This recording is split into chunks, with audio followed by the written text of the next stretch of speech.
Letting go of someone you love is never easy. Sometimes it's not just the person we struggle to let go of. It's the memories, the hopes, the future we once imagined with them. It feels like losing a part of yourself. And in a way, you are. But letting go isn't just an ending. It's a profound beginning. Today, let's walk through why letting go feels so painful, how it's deeply wired into your heart and mind, and why this very pain can lead to the most meaningful transformation of your life. Let's begin. Human connection is not just emotional, it is biological. Our brains wire themselves around the people we become attached to. Familiarity becomes part of our identity. When that connection breaks, even when it needs to, our minds grieve as if a part of us has been torn away. We're not just missing someone. We're mourning the version of life we imagined with them. And that's why it hurts so deeply. There's a powerful difference between emotional attachment and true emotional connection. Attachment often stems from fear of abandonment, fear of being alone, fear of not finding something better. True connection nurtures growth without asking you to sacrifice your soul. When you're attached, you cling. You try to fix, to prove, to earn. When you're connected, you feel seen, valued, and at peace. Letting go helps you recognize whether you are holding on out of love or out of fear.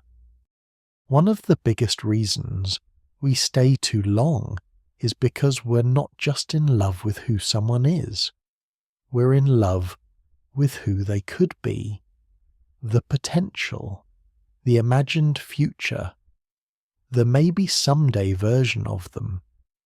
But staying for potential means staying for a fantasy. Real love is grounded in reality, not hopes of who someone might become. Ask yourself, am I in love with them or with the idea of them? There's a world of difference, and seeing it clearly can set you free. Another myth we're taught is that love must hurt, that enduring heartbreak proves your love was real, but that's simply not true. Healthy love doesn't feel like walking on eggshells. It doesn't drain you, confuse you, or make you question your worth. True love feels safe. It feels calm. It feels like coming home. If you're constantly anxious, questioning yourself, waiting to be enough, that isn't love.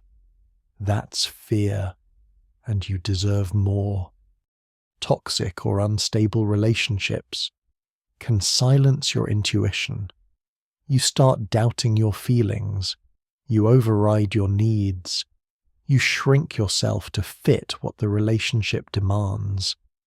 But letting go is the process of tuning back into that quiet inner voice. It's the voice that has always known when something wasn't right. Listening to yourself again is not selfish. It's survival. It's a deep form of self-respect.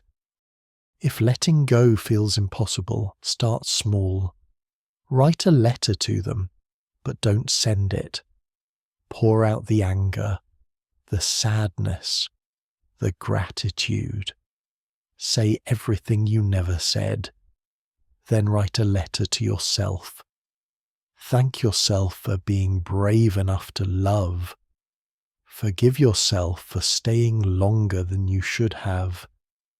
And promise yourself, from now on, your peace comes first.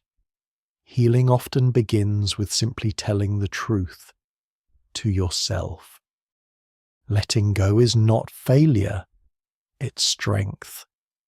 Walking away from what diminishes you is an act of immense courage. It's choosing peace over chaos, self-worth over uncertainty. You're not giving up.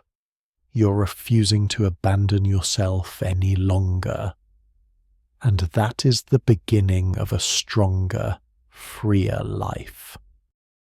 You're not starting over. You're starting from wisdom, from experience, from clarity. You haven't lost yourself. You're finding yourself again. And the life ahead of you is far richer, far more real than the one you leave behind.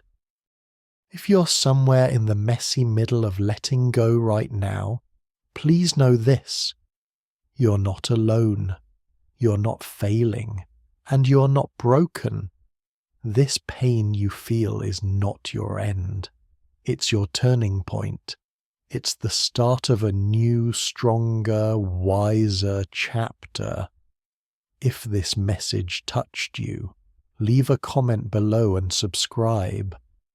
Let's build a space where healing is honored and growth is celebrated.